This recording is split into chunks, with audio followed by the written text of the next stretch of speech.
Hey, I'm Tyler Collum. Welcome to Faith and Board Games, where I review board games through a biblical lens.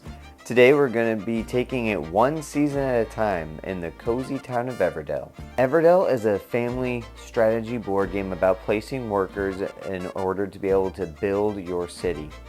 It is designed by James A. Wilson, published by Starling Games, with artwork by the Andrew Bosley. It supports 1 to 4 players but can be played with up to 6 with expansions. It takes about 40 to 80 minutes to play and is rated for ages 10 and up. The story? A new year begins.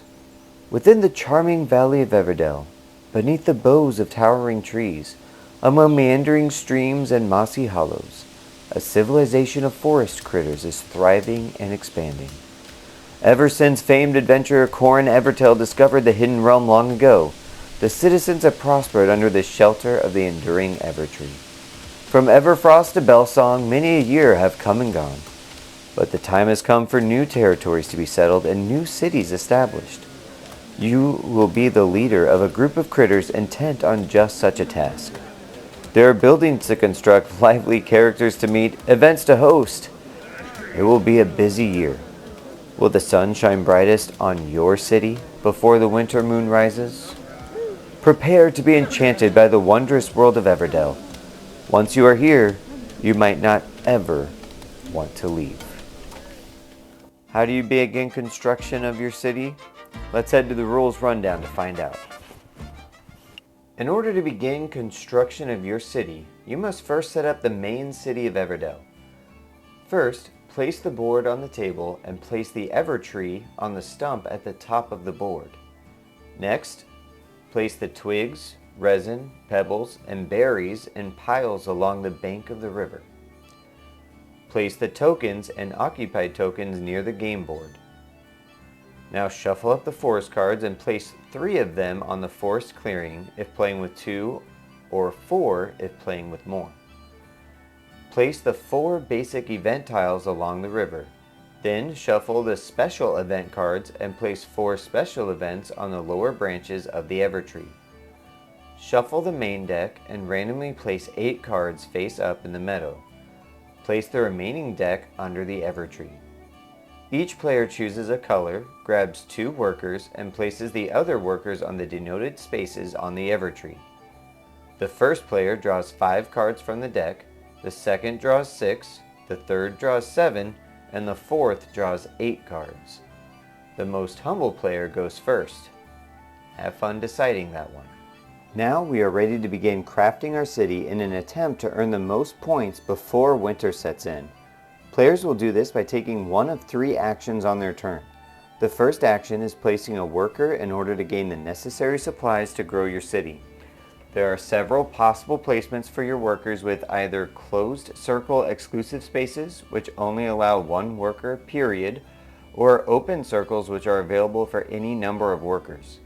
The basic locations, located along the river, provide basic resources, card drawing opportunities, and even a point. Forest locations are generally more powerful locations that can only be visited by 1 character in 2 to 3 player games, or 2 characters in a 4-player game. Events can be visited and claimed into your city for points once the prerequisites have been fulfilled, which are generally having a certain number of colored cards in your city or certain critters or constructions. The Haven is a location where resources of your choice can be claimed by discarding 2 cards per resource. Journey spaces can only be visited during the final season, Autumn, and give points as long as you can discard the proper amount of cards when placing your worker. You may also place your workers on destination cards you have in your city in order to perform their effects. You may also place your worker on another player's destination card as long as you are willing to give them a point from the supply and they have an open sign on their card. Of note, players may only ever hold 8 cards in their hand at one time. You cannot draw past and discard. If players are giving cards, you can only be given cards if you have space. Any other cards are discarded. The second action is playing 1 card, which can be in one of 2 ways. The first is simply to pay the cost on the card itself or to use an occupied token in order to play a critter as long as you have the matching building. Some things to bear in mind while playing cards. You only have space for 15 cards in your city, barring any card text that allows breaking this rule. There are 5 card types with their own unique bonuses. Tan Travelers activate one time upon playing them. Green Production activate immediately and then again during the spring and autumn seasons. Red Destination give bonuses for placing a worker on them as described earlier. Blue Governance cards grant a variety of bonuses for playing cards. And finally, Purple Prosperity cards give endgame bonus points for completing their stated objective. The final action is to prepare for season, which does not have to be done at the same time. Different players can be in different seasons over the course of the game. Once you declare you are preparing for the next season, reclaim your workers from the board and follow the instructions listed on the Evertree. During spring, you gain another worker and reactivate your green production cards. In summer, you gain yet another worker and draw 2 cards from the meadow, assuming you do not have 8 cards in your hand. And in autumn, you gain your final 2 workers and reactivate your green production cards. Once you prepare for season at the end of autumn, your game is over, and once everyone is prepared for that final season, the game is over. You add up all of the points you earned from the cards played in your city, any events you completed, any point tokens you gained during the game, journey points, and any bonus points from the Purple Prosperity cards. Whoever has the most points is the winner, with ties going to the player who completed the most events. And after that, whoever has the most leftover resources. That's the game. Welcome to the Good, the Bad, and the Biblical. This is where I discuss the pros and cons of the game, as well as anything that may give some folks pause when picking up the game, such as any language or graphics that would not be family friendly or Christ glorifying. Let's get into it. Let's start with the good. First of all, components and artwork. The components in this game are fantastic. Let's start with the resources. I love the resources. The berries are the best. They're got this little squishy texture to them, which is so satisfying to snag and get a hold of those. I will say they do have an issue rolling around on the board, so you got to keep track of them. The stones are nice and smooth, the resin looks great, the wood just really matches. Just all of those components are great. The wooden pieces are awesome. The board looks great. Probably the biggest thing component wise, what is either hit or miss, is going to be the tree that you saw. Now, some people that I've seen online and heard talk about this game really hate the tree, and I could see how it could be annoying. It's something you got to look over if you're on the back side of the board or trying to pull cards out from under it. It can be a little fiddly at times, as well as trying to see those special events that are on the board can be tough. But in my opinion, I love the tree, and we even upgraded. It comes in the box as cardboard, but we upgraded to the wooden one, so it's going to last longer. Our other one was just getting beat up with the amount of times that we played the game, so we had to upgrade that.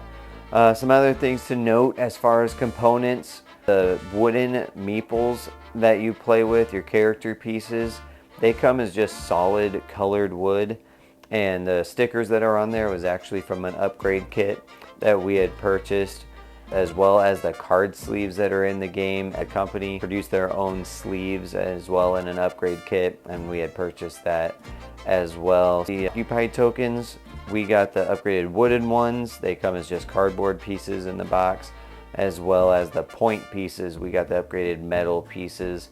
Those just come as cardboard in the box as well. And those upgraded pieces, I love it. But even the original pieces, the original components, they work really well. They held up very nicely to a lot of plays that my wife and I put into this game. So the components, awesome. And then the art, I mean, the art is by the Andrew Bosley, which is hands down my wife and I's favorite board game artist. We just love the whimsical nature of his work. He just has this knack for drawing you in to his world. It just feels like there's depth there. His world, just through art, it just feels alive. It's so pleasant looking through the cards, seeing all the different pieces of work that he has in the game. It's really a great, component wise, great package. I love everything about it. The symbology, also want to note that with the artwork, the symbology is very easy to get figured out, like the open and closed. It's a learning curve at the beginning, kind of double checking which one's open, which one's closed, but once you get it, you get it. And then all the symbology, like whether you're drawing a card, getting a point, all that stuff I think is very well done, easy to understand. Gameplay wise, it's very simple. Like we saw in the rules rundown, you have 3 choices to make every turn. Some of those choices lead to combos that can be done, but not long ones, so the gameplay is very snappy, especially when you get with people that have played the game before. You understand you're just putting a worker, take the resources, next person's turn. There's nothing else to think about. After you place the worker, resolve the action, it's the next person's turn. As soon as a player has played a card down, played the resources, or put that occupied token on, boom, their turn is over. They just put the card down, resolve the text, turn's done. It should keep moving pretty quickly. The only downtime that you're really going to find in the game is if somebody is really puzzling together, where does this last worker need to go to get the resources I need to make these cards work together. That can lead to some downtime, but for the most part, once you really get in the groove of this game, it's very snappy, very quick turns, very easy to understand. And even the end of season, when you're changing seasons, you're just taking workers, doing a quick action, next person's turn. The turns are very quick. So matching the critters to the building, this is a part of the gameplay that I've seen recently, even with some new games. With Everdell Far Shore, they've changed in some of the newer games. So in this original Everdell, like you saw, you have specific critters that go with specific buildings. There's a couple of buildings that you can put any critter with it, or there's a couple, like the farm, you can do the husband or the wife can be attached, which in this game it's got a very big deck, as you saw. It can be difficult sometimes to find those matches, and so in newer games they've kind of fixed that. That was a problem that some people had with the game. To me, I enjoy that. It's very satisfying to find that exact critter. It just gives that nice feeling of like, oh man, yes, I got that card. That really works well with what I'm going for in my city that I'm building. Replayability, again, large deck. Depending on player count, if you stick with that 3-player count, you're not going to get through the whole deck, most likely in a game. If you play with 4, you might make it through the deck. You definitely will in a 5 or 6-player game. I say definitely, that's most likely. It just depends on the play that's happening, if people are drawing a lot of cards or not. So the replayability is there. There's so many critters, you personally are not going to see them all, and your strategy is going to have to change from game to game based on your starting hand, based on the critters that go out to the meadow, which I didn't mention that in the rules rundown, that you can play cards from the meadow as well. It doesn't have to be cards from your hand, but any cards that can be played, you can either play from the meadow or from cards in your hand. So that strategy is always going to be shifting based on the cards that are available to you to play, as well as the different forest locations. Those change from game to game. The different events, the special events on the tree, those change up from game to game. So different things that you're looking for. There's a lot of variety here in this base game. So the replayability, I think, is a big pro here. So player interaction, I would consider it a pro. There isn't a ton of it in there, but what is there, it's generally positive. The worst player interaction is really just, oh man, you took the spot that I wanted. But I mean, there's so many spots on the board, you'll be able to find another one that'll be good enough for what you're trying to do. There's one card in the game, and there might be 2 copies of, but it's one character in the game, the Fool, that you can put in somebody else's city that loses them 2 points at the end of the game if they're not able to get rid of it.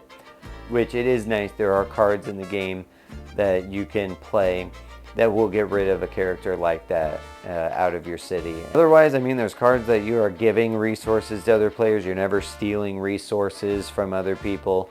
So player interaction, pretty minimal. Last pro I'm going to talk about would be the setup. The setup of this game, very quick, especially when you know what you're doing. You're just slapping resources down, throw some cards down, draw some cards. Very quick, very simple to set up this game. So those are my pros. So we talked about the good, now we'll talk about the bad. The randomness, which I feel like in these games, that's just stuff you got to deal with, right? You're going to have the big deck, which is great for replayability, but that also leads to a randomness in the cards that are coming out.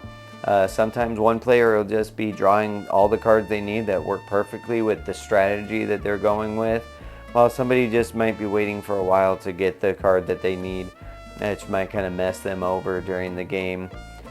So that's just something that you kind of deal with in this style of game. The biggest con for me looking at this game would be the end game. So I do really enjoy the system of the different seasons and the fact that you can be in different seasons from somebody else. It's just kind of an interesting dichotomy there during the game.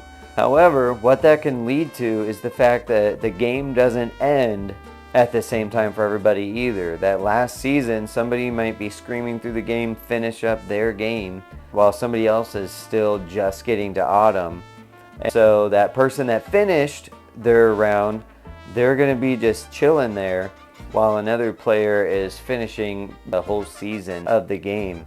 So that can lead to a little bit of an anticlimactic moment for one player. It might make that other player feel like they need to rush to finish up a little quicker so that somebody's not just chilling there, and it makes that player feel like, oh, now I'm all of a sudden playing a solo game to finish up. So if that's something that really bothers you, that might be something to consider with this game. It's got a little bit of a different flow. Not everybody's going to finish the game at the same time. Now, as far as table space, it's not like the biggest table hog, but that main board is massive. And then you're also got to consider you're making a tableau, playing out 15 cards up front of you, regular playing size cards. So depending on the player count, that could end up taking up quite a bit of table space as well. So that's just something to note. For the biblical, very family friendly. There isn't any magic involved. This is just an anthropomorphic world of animals that do everyday stuff just like we do. There's no witchcraft or anything in this, spells, magic, none of that. It's just cute critters out there living in a world. Just one other thing, I guess, with the components, maybe with this, I don't know. I've got one of the original printings of the game where with the farm you saw the wife during the rundown, but there's also a husband. In newer printings, they've turned that into the farmer and gatherer. They got rid of the husband and wife. So that's just something, if you decide you want to pick up this game, those will be different, but they work the exact same way. So that's the good, the bad, and the biblical. We're going to go ahead and head on over to the faith lens, and then I'll see you on the other side of that for my final thoughts and rating of the game. Hey, welcome to the faith lens. This is where I take a game mechanic or a theme of a game and derive a spiritual application from it for our benefit, and more importantly, for God's glory. The focus of today's Faith Lens is going to be on the season mechanic in Everdell, probably one of the more unique systems I've seen in a board game. It's a little bit of a learning curve to find yourself playing the same game as somebody else, but in a completely different season. This can lead to a couple of different feelings, where you, on one hand, you could be the person chugging along through the seasons, rushing through, getting to the end, feeling like you're doing really well, and then look back and, man, there's somebody still in summer. On the flip side of that, you could be the person that's really taking your time, cleaning the sites, really getting stuff done, and then you look ahead and it's like, oh man, this guy's almost done with the game. I gotta get rushing here. I gotta finish this up. It can lead to this off-putting feeling at times when you're looking at somebody else in the same activity but in completely different seasons. Now, in my experience, I find that neither of these approaches end up performing very well at the end of the game. If you're going too fast, you're not quite getting enough points, but if you're going too slow and then feel like, oh man, I gotta rush to keep up, you're leaving points on the table as well. I find that in order to perform best at this game, you have to not focus on the other players at the table. You gotta lock into the season that you're in. You gotta put all your workers out there, make sure you get all your resources, take the time to make sure you play all of the cards that you are able to play with those resources. Though sometimes it's wise to keep some of those resources back for the next season in order to play a better card later on. But for the most part, you gotta just dial in and make sure you get as much done as you can in the season that you're in. Now, this season system got me thinking about two verses. The first verse is in Ecclesiastes chapter 3, verse 1. To everything there's a season and a time to every purpose under heaven. The following verses go on to tell us what Solomon was talking about. There's a time to be born and there's a time for death. There's a time to laugh, there's a time to weep. There's a time to build up. There's a time to tear down. There's a time for everything in life. And as we look around, every single person is in a season. And just like in Everdell, we're all living the same life, just in different seasons. Some people might be having the best day of their life right now, but other people are just really struggling. Some people might be in a rush mode right now, like, man, we just got activity. I got kids going to sporting events, got to get to church, got to get to my job, got to make sure I got time at home to watch the football game on Saturday. We just have activity. Well, there's some other person is going through a season of finally get to take a breath for a moment. But even through all of these different seasons, we need to make sure that we're staying content in the season that we're in. Like Paul says in Philippians 4:11, "For I have learned that in whatsoever state I am, therein to be content." That contentment comes from a trust in God. That's where that learning comes from. You're learning to put your trust in God in that moment. You're not focused on how other people are doing. Man, I'm falling behind the Joneses. I'm not keeping up with the Joneses. But you're putting your trust in God and having contentment to do your best in the season that He has placed you in, and to have contentment and joy in that season of life. And this leads to the second verse that comes to my mind with the season system in Everdell.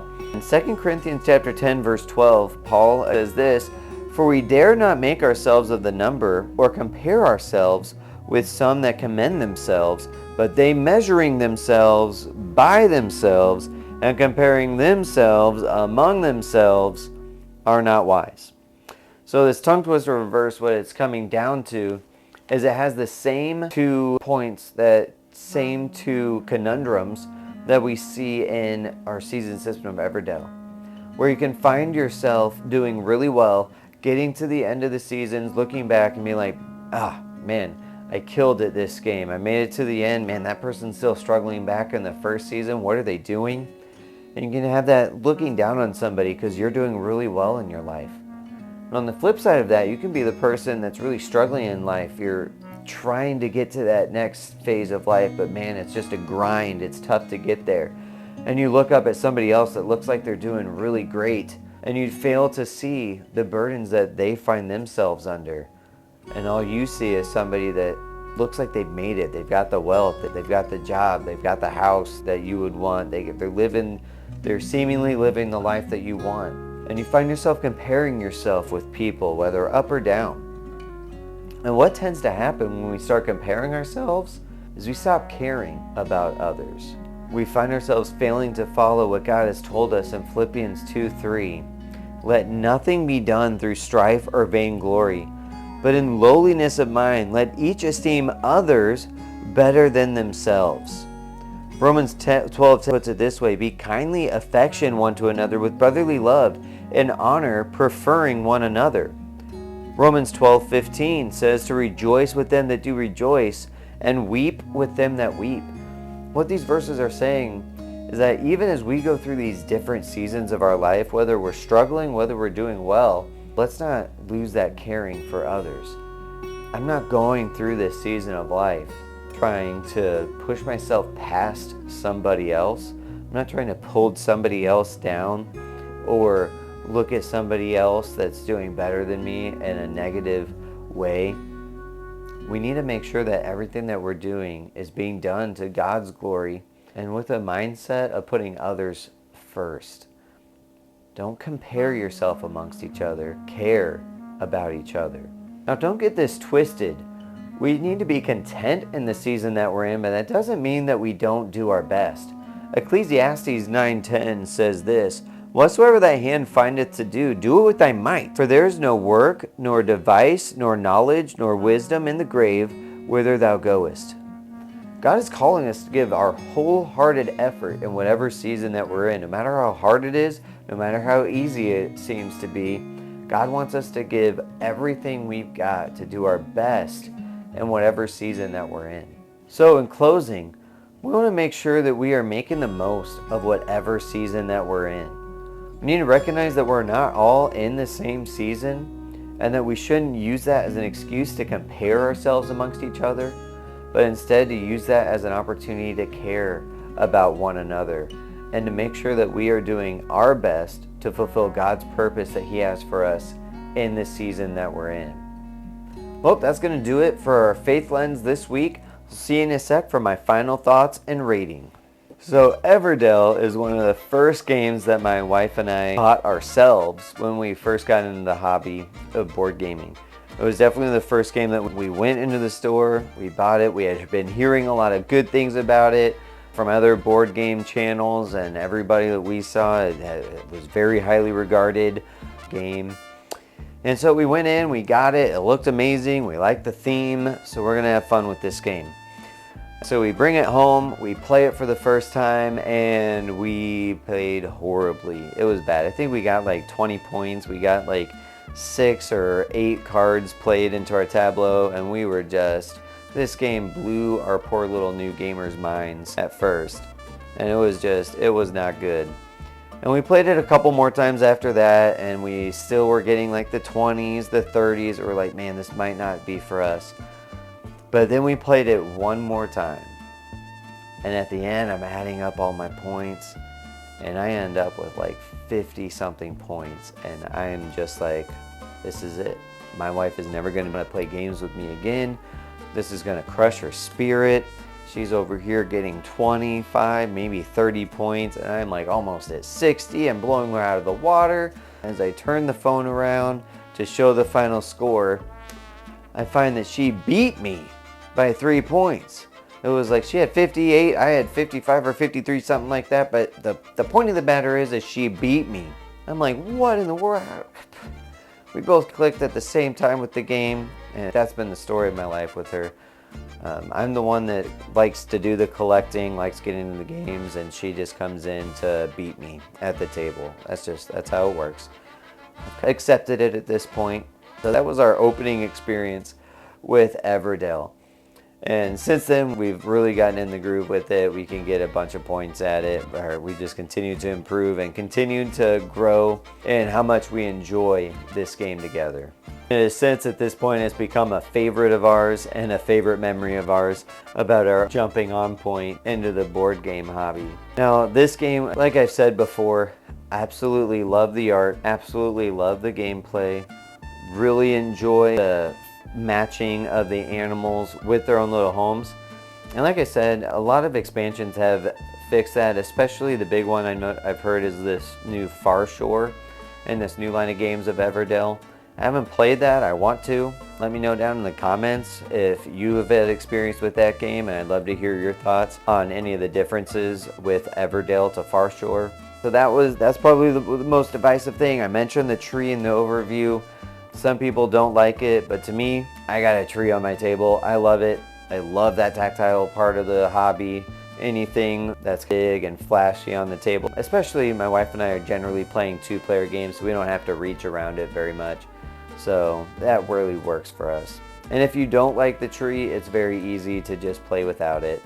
That's okay. Just put the deck there on the table where everybody can see, and then just kind of set your workers off to the side. So it's easy to play without it if that's something that does bother you about the game.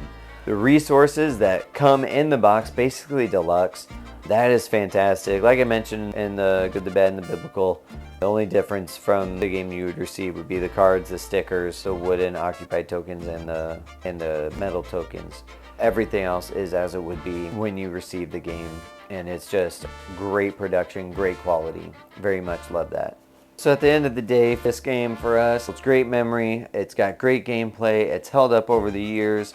It's one of the games that even though we've had it the longest, it continuously gets pulled out.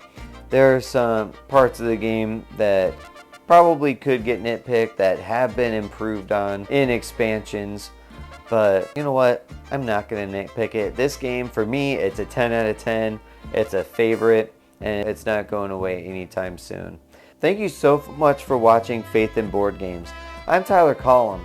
And if you enjoyed what you saw here today, hit that subscribe button, give it a thumbs up, hit that notification bell, share it with a friend. And if there's any board games that you would like to see reviewed on this channel, shoot me a comment down below or send me an email, which you can find in the description down there. Make sure as you're throwing comments, have fun, be kind, keep it clean. Until next time, enjoy the season of life you're in and stay awesome.